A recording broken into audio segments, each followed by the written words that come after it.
Oh, good morning. It's Easter Sunday. And I think, what a gorgeous day. What a gorgeous day it is outside. It is beautifully sunny and a little bit crisp and cold, but that's all right. We're gonna get warmer later on. Hopefully go for a nice Easter walk.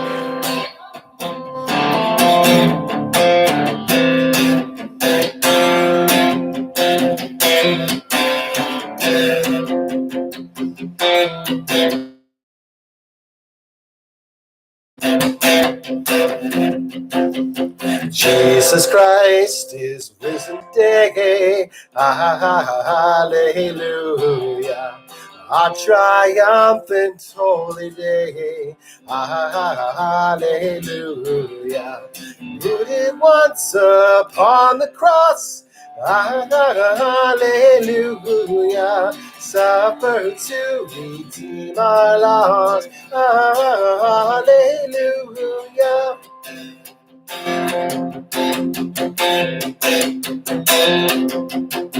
Hymns of praise, then let us sing. Hallelujah. Unto Christ our heavenly King. Hallelujah. Who endured cross and grave. Hallelujah.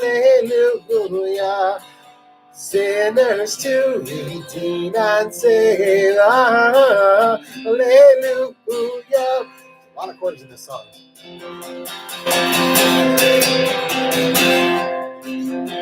But the pains which he endured, hallelujah, our salvation have procured, hallelujah. Now above the sky he's king, hallelujah, where the angels ever sing, hallelujah.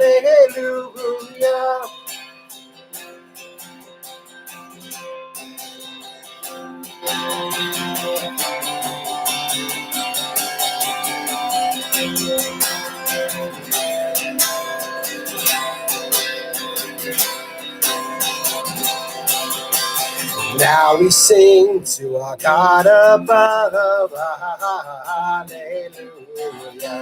Grace eternal as his love, hallelujah.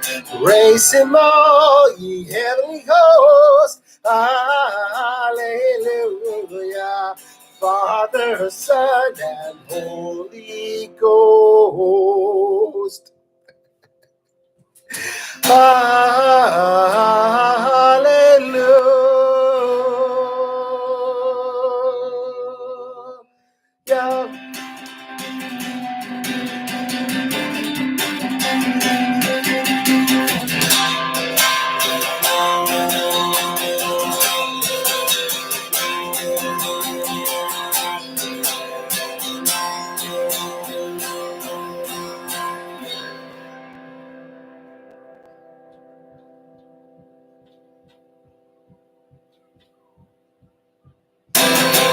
Good morning. It is Easter Sunday morning. Best day of the church year, hands down. It's no contest either. Okay, I know that Christmas has got a certain cachet to it, and there's definitely more of a build up, and there's more out and around in society and in the malls. Remember them? Christmas in the whole societal gestalt. Christmas seems to be paramount, but no. Not if you're a theologian or even an amateur theologian. No. Easter matters more than Christmas. I mean, yeah, Christmas is an important day, and the stories are grand. There's no question about that. But the Easter story is grander. Yeah, God makes God's self known to the world through Jesus Christ, and the entry into that world is in Christmas, and you get the Bethlehem and the angels singing and all that stuff. Excuse me. So that's great. That's exciting.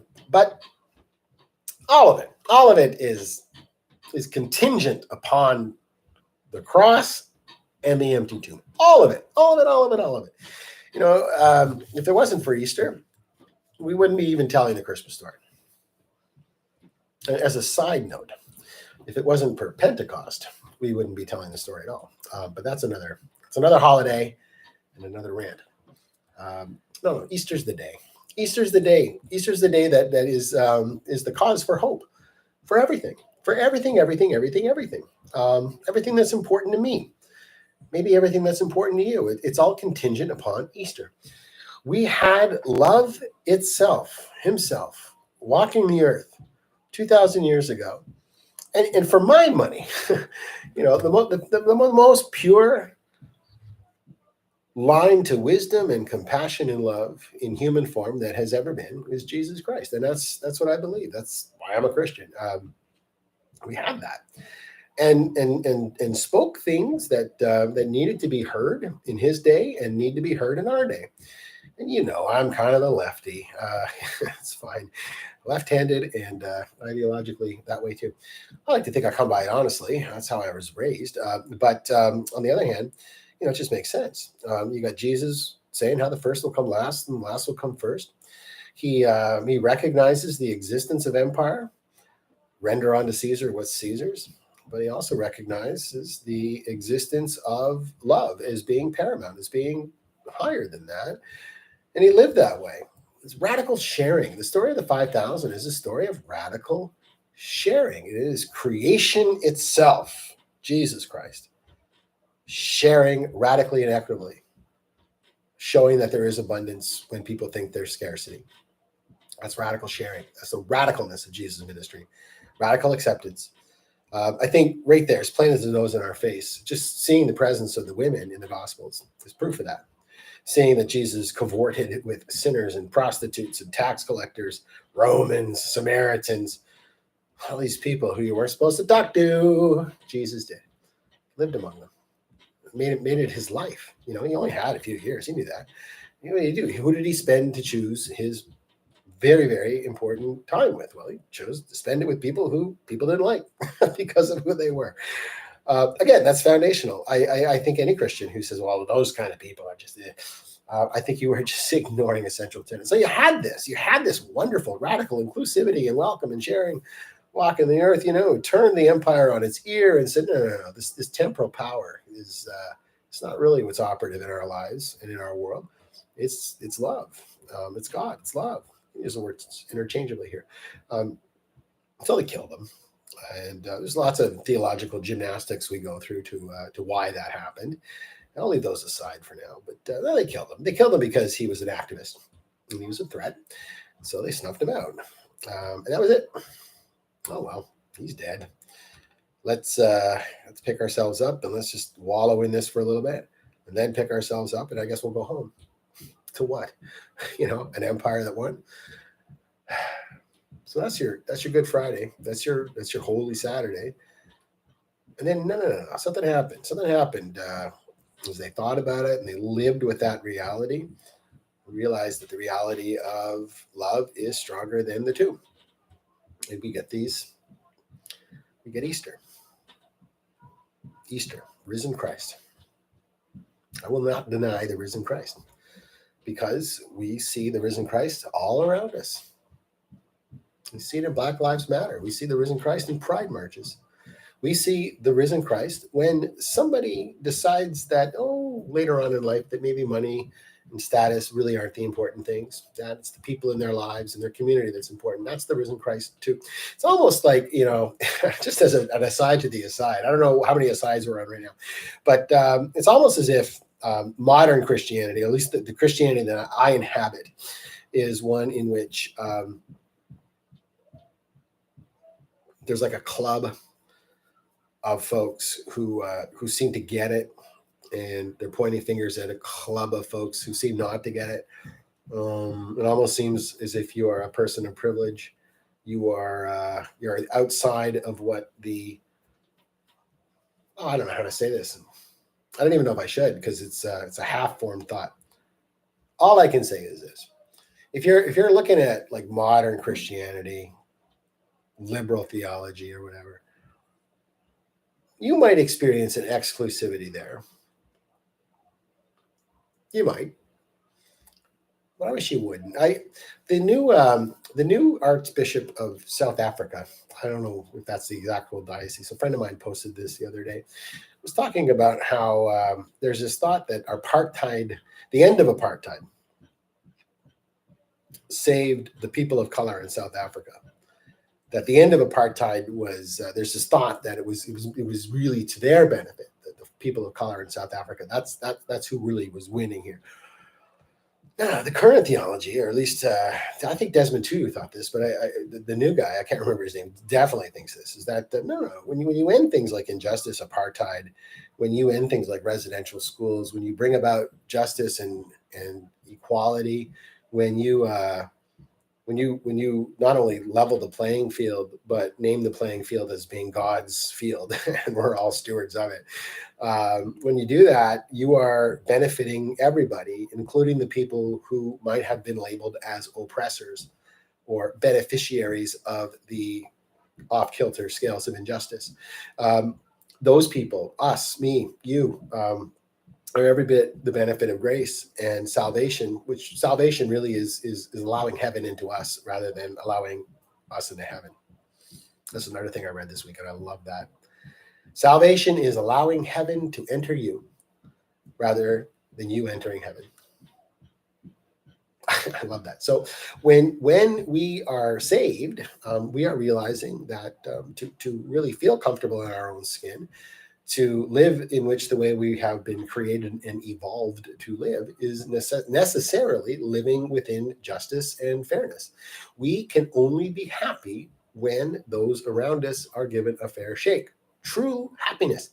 Because if our God is money and status and power, we realize very quickly, or maybe not too quickly, maybe not quickly enough for some people, that God is very small and simply cannot sustain us in the here and now and cannot sustain creation indefinitely. No, those are tiny gods. We got a big God who loves us, and when we are in tune with that love and justice and all that, then we're letting heaven into us. Who doesn't want to feel a little heaven? I don't think anybody, because once you feel it, it's a good kind of addictive.